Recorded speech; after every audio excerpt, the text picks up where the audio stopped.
What's going on, Park Hoppin? It's Tugs back again, and today we've got some tea. Now, I just want to preface this by saying this is alleged. There is no, what's the word I'm going for? Verified connection that any of this matters. Just gonna put that out there as a disclaimer right now. Although, I will say, 2004, the same kind of, not voting system, but the same kind of concerns were brought up with CEO Michael Eisner, and he was no longer CEO not too long afterwards. So, but again, disclaimer, I mean, take that as you will, but disclaimer, shareholders are not verified, like confirmed verified to have any for sure say, we'll put it that way, in what happens to CEOs. Okay, so this is all alleged, this is all just speculation, this is all interesting. So I'm going to read this article. It says, Disney shareholders are allegedly voting against re-electing CEO Bob Chapek. If this does end up being true, which it wouldn't surprise, I don't think it would surprise any of us, to be honest. Bob Chapek is easily the most divisive CEO we've had maybe ever, okay? I know Michael Eisner towards the end there was a hot mess, and Iger has his critics that it's kind of split between the middle, but Chapek, I think everybody at this point has had enough of his shenanigans. So let's continue reading. One of the most controversial things happening within the Disney community right now is the overall reception to Walt Disney Company's newest CEO, Bob Chapek. Chapek took on the role of Chief Executive Officer in February of 2020, right before the entire world shut down due to the beer bug. Yeah. Many guests do not approve of Chapek as they see him as a profit-driven, penny-pinching corporate guy rather than an imaginative and exciting visionary. While many blame Chapek for the problems Disney World and Disneyland are both facing, like the Galactic Star Cruiser and the closure of the NBA experience at Disney Springs, it is important to remember that a lot of these issues were already taking place or were developing while former Disney CEO Bob Iger was in charge. That is very true. Recently, a post on Reddit highlighted this discussion within the Disney community and gained traction with alleged shareholders taking a firm stance against the current CEO. User Mighty Irish, this is the Reddit post, the creator of the post went to explain on the situation further, saying, if you are a Disney shareholder, you likely received an email yesterday asking you to vote in the annual meeting. Oh, I forgot they did that. Bob Chapek is up for re-election to the board of directors. This is the most direct way to let Disney know if you are unhappy with his leadership, at least more so than complaining on Reddit or signing an online petition. He's got a point. It may seem insignificant and will likely not be successful in removing him directly, but if you recall, Michael Eisner lost 43% of the vote in 2004 after Roy E. Disney led a campaign to oust him, and he was removed shortly thereafter. We can do this again. That was what I was talking about earlier. So, it then goes on to just post a bunch of screenshots of the post on Reddit. Different things that they're voting on. User Captain Duck on Reddit says that I got my email today, but you have until March 8th to vote anyway. So I don't know if that means you have to wait until March 8th or you have until March 8th. I mean, if you're a shareholder, double check that. But it says you have until March 8th to vote. This person says, thanks for this. Now that I know about this, I really want to make my voice heard. And Reddit user ERNurse2019 talked about the current state of the parks. Thanks for the info. I'm a shareholder and have not gotten the email, but I'm going to follow up. We went to Disney last week, and it will be the last trip for the foreseeable future. The magic is gone. The parks were oversold. 2-hour-plus waits for everything. Major rides like Ratatouille and Rise of the Resistance down all day. Honestly, at this point, it's a guessing game for the Rise of the Resistance. When is it not down? That ride breaks more than Indiana Jones, I think, at this point. Like, it's pretty neck and neck. Plus charging now for fast pass access, charging for parking at Disney resorts, etc. Not running buses to the parks if there is Skyliner access. The staff literally put us on the Skyliner during a downpour with an active tornado warning. Totally safe. What? Since it wasn't lightning. Oh, yeah. No parades. Food prices are out of control. How many millions does one CEO need? We've been to Disney annually for the last 12 years, and what's going on there now is heartbreaking. Now, I think there's a bunch of us Disney fans that can agree with a lot of what she's saying. The lightning lane thing is absolute ridiculousness. It doesn't work as well as the fast passes. I've been kind of watching people's feedback on it, and it's like, the line for the lightning lane is as long, if not longer, in a lot of cases than the actual line is. So why am I going to pay the extra money when I can save that $15 and put it towards a souvenir, or put it towards snacks, or put it towards, for those of us who are a little bit older, an alcoholic beverage while we wait in line, kind of thing. I have noticed personally, I know there's a few of you that have as well, that have noticed that the cast members, the morale seems really down. Everybody seems...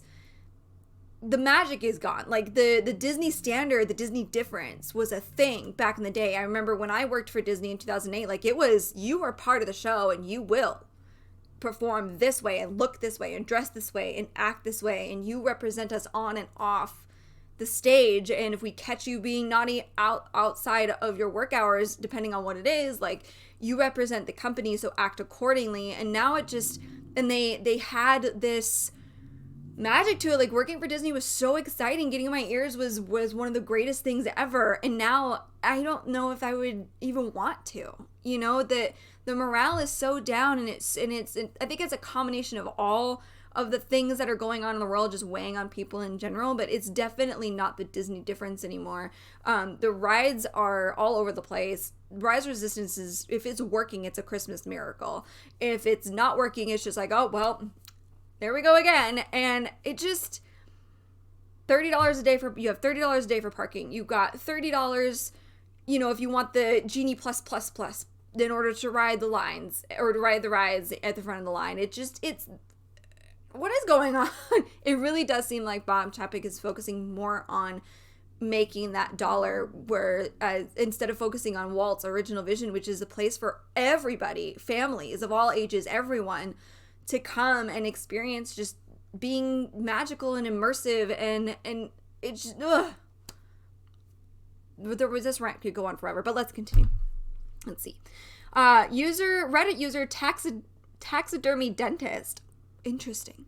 Compared Disney to Universal. We are here right now. I can't imagine a worse place to be. The Universal experience is hands and shoulders better. The rides, food, shows, prices are all better. Now, if you have been a member or subscribed to this channel for any length of time, you have heard this very comparison coming from myself and my teammates all the time. Universal, I did not renew my Disney annual pass. I pay per park if I feel like going. Usually it's Epcot. Now I don't even renew my annual pass anymore because of the way they handled and treated people, especially their annual pass holders and their longtime customers during the beer bug. Universal shot way up here. I've now renewed my pass twice with them. Once with them, and I'll be renewing again next year. I did do the math. And I absolutely love it. The stark difference, even now with restrictions and everything loosening up and everybody kind of getting back to normal life again, the regimen and the strictness at Disney versus Universal, like the atmosphere is so much lighter. Universal is like, hey, we're your family. We want you to be protected, kind of follow the rules. Whereas Disney will like stalk you down the walkway and be like, you need to follow our rules. It's very stressful. It's not as welcoming as it used to be. It doesn't feel like home anymore, and I haven't been to Disneyland, so I don't know if Disneyland has changed in the last few years since I've been there, but Disney World for sure has. And it just makes me sad to think about, but Universal has absolutely nailed everything these last couple of years, and I hope they continue on that path because I'm glad that they're getting the attention and the attraction that they deserve. But yeah, we've made this comparison. If you have been a fan of this channel for a while, we constantly are making this comparison, and Universal for us has blown it out of the water several times over. They're rising while the empire is falling. The empire of Disney is falling, and it's just fascinating to see. And for some reason, the Disney CEO doesn't seem to be understanding why that is. So, continuing. While a few dozen comments on a Reddit post do not represent the entirety of how the Disney community feels about Bob Chapek, it is a good indicator of how a decent population sees the new CEO and views his term as the head of the company so far. No Disney CEO has been perfect or universally beloved by the Disney community, but many Disney guests and fans have a hard time seeing Chapek as anything but a cost-cutting businessman. Chapek has even come out saying he does not like being called a cost cutter and does not see himself as one. Regardless, many Disney guests just do not approve of Bob Chapek's approach to the Disney parks, with a petition to remove him gaining a lot of traction recently. Ugh. now guests have noticed a pretty public display of disapproval at the Run Disney Marathon event happening at the Magic Kingdom. What do you think of Bob Chapek? So this is a question I'm also going to pose to all of you that are watching this video. What changes have you noticed? What do you think of the CEO? And keep it respectful. Keep it respectful. We don't want anybody to get removed from the YouTube comments, but what are your thoughts? For those of you who have, now I left as a cast member in 2008, so as from an inside perspective, I don't have that anymore. But for those of you who do have that inside perspective, if you can, what are your thoughts on him? What are your thoughts on the situation? Because for me, just even as a fan, as somebody who has lived and breathed these parks pretty much my whole life, they're my escape, as many of you will agree. They're our escape from everything. It's kind of a way for us to reconnect to our childhoods and all of that.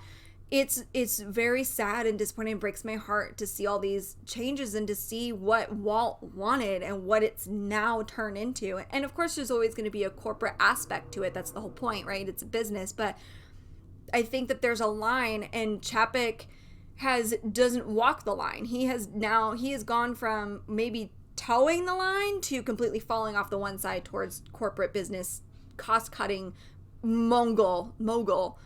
And it's just disheartening to see. There's so many people that I talk to, even people who are just casual Disney goers, that are like, yeah, no, we're done. A coworker of mine is like, nah. We went to Florida, didn't even touch the Disney parks. Went to Disney Springs for our favorite restaurant, but that was it. Didn't even go in the Disney stores. I have zero interest. I don't care anymore because of the way they've treated everybody and the way they're handling certain things, and they're raising their costs and all of that stuff. So I definitely have noticed it from people in my circle, the online community, my super hardcore Disney people, my more casual Disney people. We're all seeming to be on the same page.